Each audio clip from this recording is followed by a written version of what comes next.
Hello,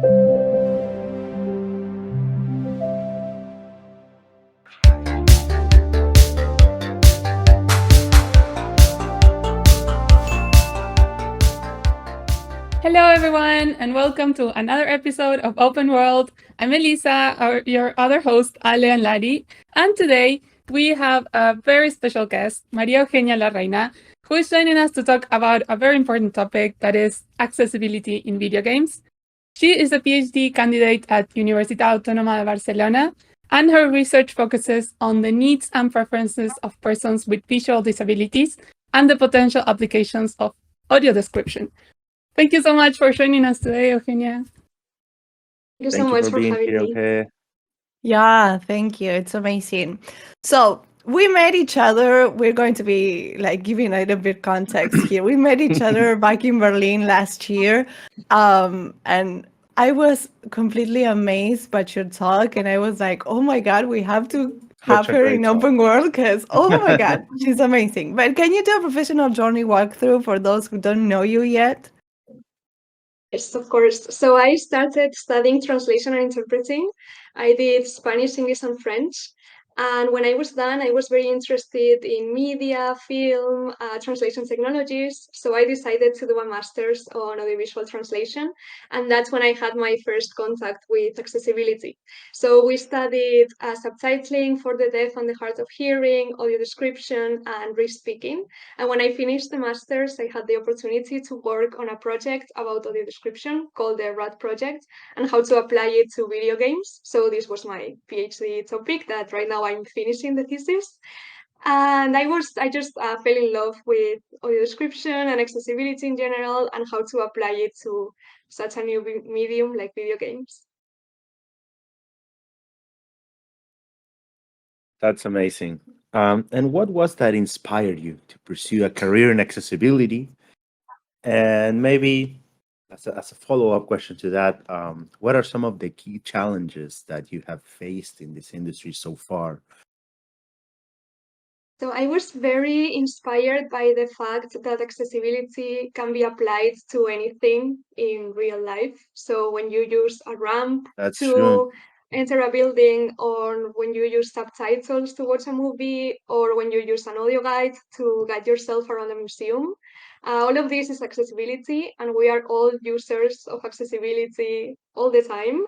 And just the fact that what we do in university can be applied to real life and potentially improve real people's lives and our lives was very exciting. So I I just like really that because that's true. That's true, right? Everyone is a user of accessibility to some extent, to some point, right? Even with even with translated text, right? Yeah, don't you get mad when you see something that is not accessible for some people and you're like, oh my God, like this has to be accessible. Like it happens with even in the simplest things, it happens.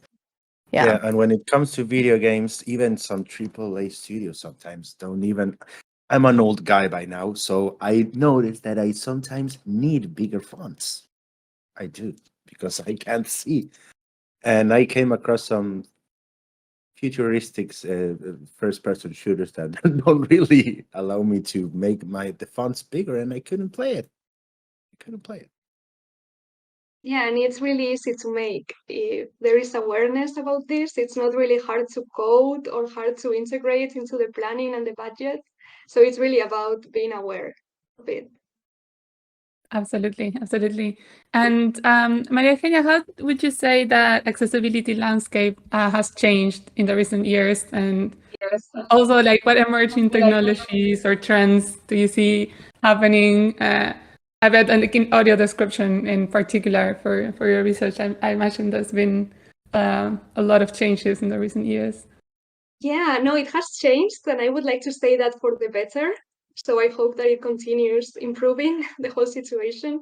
So I started the project in 2020, and back then there was no audio description at all anywhere in video games. We had audio games, which are games that only have sound, so you have a narration explaining what's going on, but no audio description really. And now in only 3 years, we have game trailers with audio description, We have audio description in some cutscenes in major games, and we also have some gameplay audio description. So it has really evolved very, very quickly, and it's very exciting. And this is also a big challenge as well, because you need to be aware of all the new games that are being launched all the time, and there's a lot of diversity, lots of new things every day, but it makes it very exciting as well. And for new things that I'm excited about, I'm very interested in virtual reality lately. I think that this will have like many cool applications for accessibility if it's done from the start. So right now we are just like starting with the technology, starting to become more popular for gaming. And if we are thinking about accessibility now, we will make it better for the players of the future. Absolutely. Absolutely. I mean, I couldn't agree with you more. And I think about the recognition that accessibility is getting into the video game industry, because there are some awards also that are like awarding video games that are accessible for everyone, right? Do you have like some example where you were like, oh my God, this game has mastered accessibility? That's a good question. I have to say, The Last of Us Part 2, Yes, which I was was so a impressed. before and after. Yeah. Yeah, Yeah, really, really a absolutely. before and after that such a major AAA game had so many accessibility options.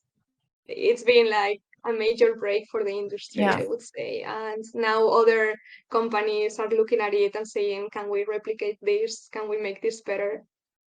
Yeah. That was something that I was gonna ask. You said that it's not hard to code, to keep in mind, right? To implement.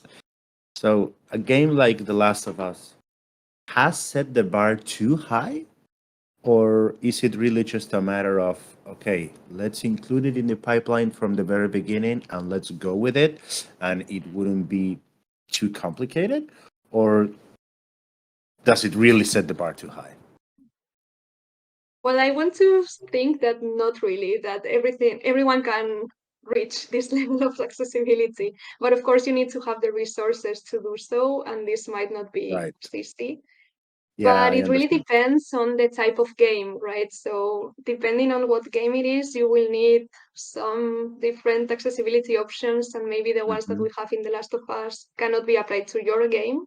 So if Right. you really create it from the start and design it with users, like real users, involving them in the creation and the testing, and then you work with the developers, the artists, the project managers, everyone together, you can really make it accessible. Yeah, I believe so. Absolutely. Yeah. Nice. So Thank you this for. is like the best question I have after this talk. What are some of the best practices for ensuring that websites and all digital content in general are accessible to users with disabilities? Well, again, it depends a lot on the app or on the website or things like this, but we already have some guidelines that can give developers some ideas.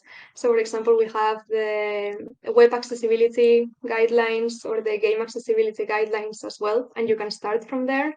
But Are, then, of course, the best would be to have users. yeah, Sorry. I mean, are the guidelines free to use, open to use for everyone? Like you can find them online or something? Yeah, some of them are, others are not. For example, the information for The Last of Us, it's not available. We only know the accessibility options we have, right? But we don't know how they were developed.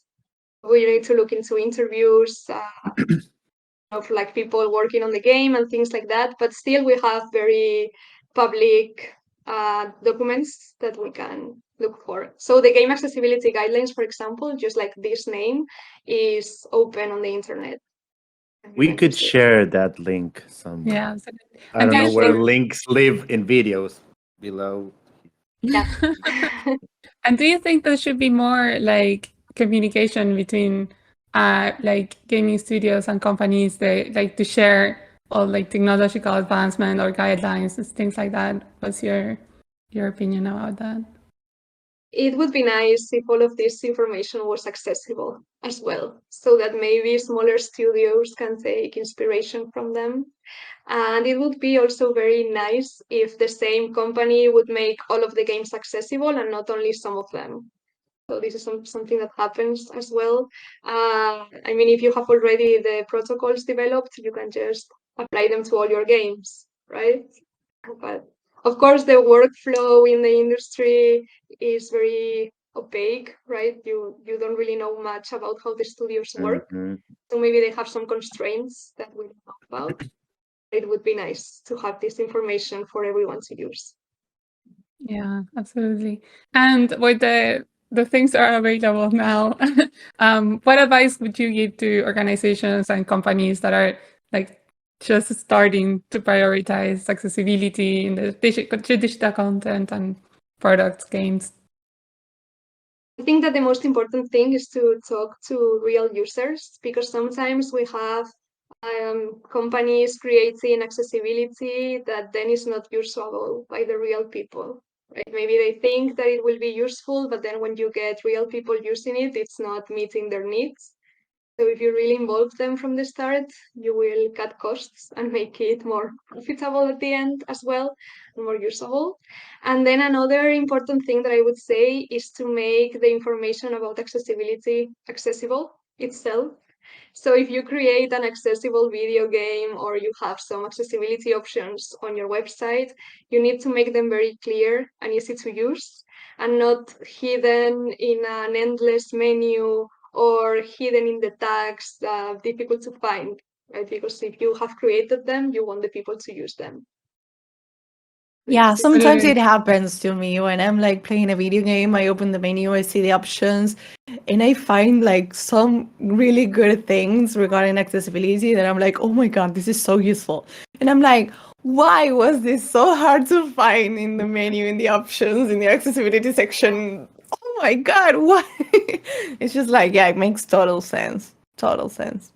Yeah, and also incorporating like the users. I think that's a great advice because at the end of the day, like you are assignating resources to make it more accessible, and of course you want to like make it more. So that's a really good point. I think if you assign all those resources, and then at the end of the day the users are not it's not helping them, then Yeah, exactly. So, looking ahead, right? Looking in the future, what are your hopes in particular for the future of accessibility? And I have a follow up, but I'll leave you that first question. What are your Okay. hopes? What do So you think that accessibility is going to come? ideally, very optimistically, I hope that one day you can play a game and it's accessible from the beginning, right? You don't have to wonder if you can play it or not. You just press play, you adjust whatever settings you need, and then you go. But maybe more realistically or more in a short-term scenario, I would like to see some standardization regarding game accessibility. So maybe Mhm. some minimum requirements that games should have. So we already Oh, have that's seen this interesting. with subtitles, for example. Like there are many games that now have subtitles by default. So that's very Yeah, nice for everyone. I would that's a like to given see now. We more think that, options. yeah, I mean, let me jump on that wagon of thinking of things that should be ideal. Maybe you could even have some pre-settings on your console or computer or whatever, and the game can pick that up from the start, right? So you only need to tweak That will everything be once, cool. Yeah. right? Like big fonts. Like on your, I don't know, for example, in your Yeah. Steam profile, you have like an Yeah. option to say, I always want big fonts because I cannot see absolutely Mhm. anything. Like me, Yes. for example. Yeah. Yeah, or some other like accessibility feature on your, I don't know, profile, on your Steam page, PlayStation, Xbox. That will be Yeah, your great. user, your user Yeah. that games can pick it up from your Yeah, so profile. I don't have all the time to go into the game, into the menu first, setting the options, and then I mean, to again hop on what you said, Maria Eugenia. I have an Xbox. It's my preferred console right now. The games already pick up if I have my console in Spanish or in English. The games already go in Spanish or in English, depending on how the console is configured. It wouldn't be So that hard, no? it wouldn't be that hard. Yeah. I don't know. Maybe if No, someone it would is be very watching this. nice. Yeah, but Yeah. at the same time, I think that it's also important that you can manually set things. For example, Yes, for of course. my thesis, I was talking to this woman who was helping me like figure out this audio description in games, how to create them, like a player who is blind. And she was telling me I was playing The Last of Us 2 with all the presets for visual accessibility. And then once I had mastered the whole game, I had played through it, then I started checking off some of the accessibility options. And I started making it more difficult for myself, more challenging, because part of the game, is like to complete these Yeah. challenges. So if you have the option to customize it completely, then you can Of have a new course. experience every time you play. So that would be nice too. I like this brainstorming. I like the idea. So again, thinking in the future, how do you see your role in shaping it, in shaping this future that we are thinking about? How do you see yourself? I would really love to stay researching game accessibility in the future once I finish my thesis for sure. And I would like to see how all of this develops. So maybe I continue doing user research, which I really like. It's been very nice to follow up with all of these participants who have helped me with my study during these 3 years. And it's very nice to have this back and forth with them. Like they tell me about their experiences with new games. I tell them about and some news that I read about this upcoming game. And it's very nice to have this feedback and to be in touch with them and then to take this information to society. So I really like the whole dissemination part and talking to the industry, talking to the general public, and just raising a bit of awareness about it.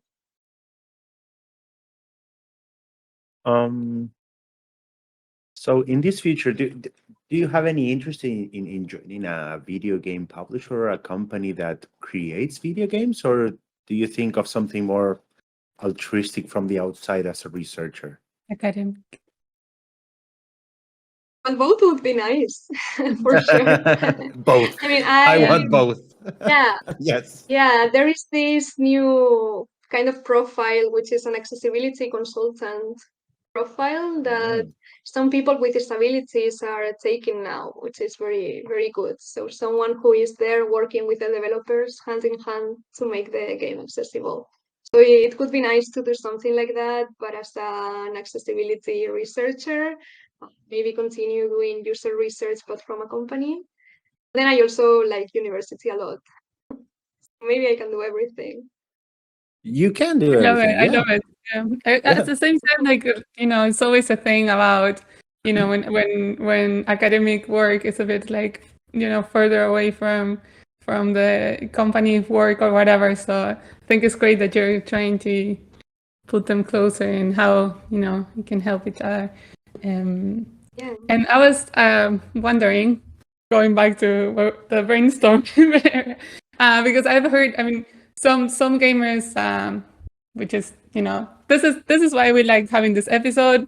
Also kind of giving a bit more information and insight in accessibility, and so other people also, because they might not know, but they think that changing the difficulty level or the story mode is just making games easier, or they complain about that and they just don't know like the real reason behind it.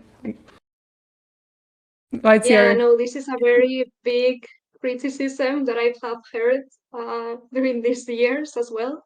Because sometimes when you're talking about game accessibility, you are met with very enthusiastic people who want to jump on it and be like, yes, this is a great creative opportunity, let's do it.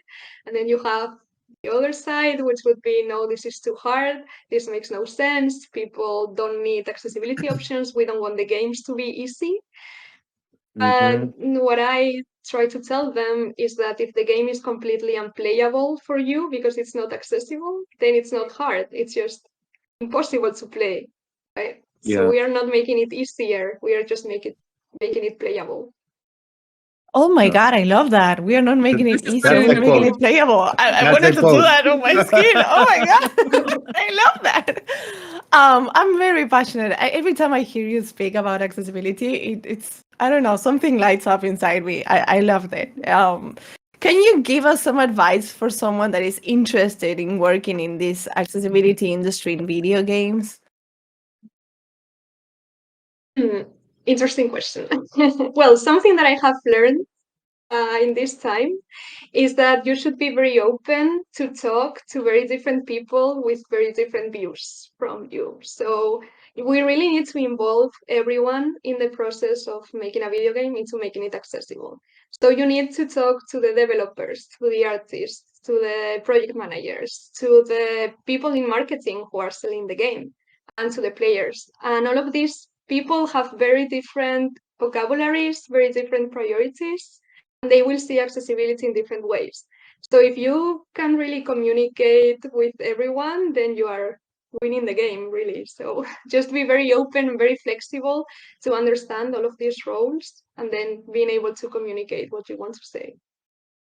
Then it's also very exciting when you are explaining something to a developer, like what is audio description. So the first time that I did this, it was very hard to explain.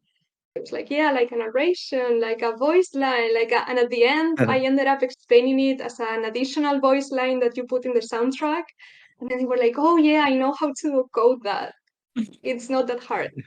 Yeah, it's all And about you see education. them. Oh, yeah, Yeah. yeah. Yeah. Yeah, That's absolutely. amazing. Great advice. The whole episode. Thank you so much, Maria Eugenia. This was great. I think all of us can keep talking about accessibility. Okay. Yeah. But of course, I'll leave links in the description, and if anyone wants to contact Maria Eugenia or investigate a bit more about accessibility, we always encourage you to do so. Yeah. Yeah. Yeah, Thank you so much. sure, you can everyone, for contact tuning me in. anywhere. Yeah. Thank you so much. This was Thank you, Thank guys. you, great. everyone, for I love tuning talking to in. you. See you next time. Bye. Bye bye. Bye.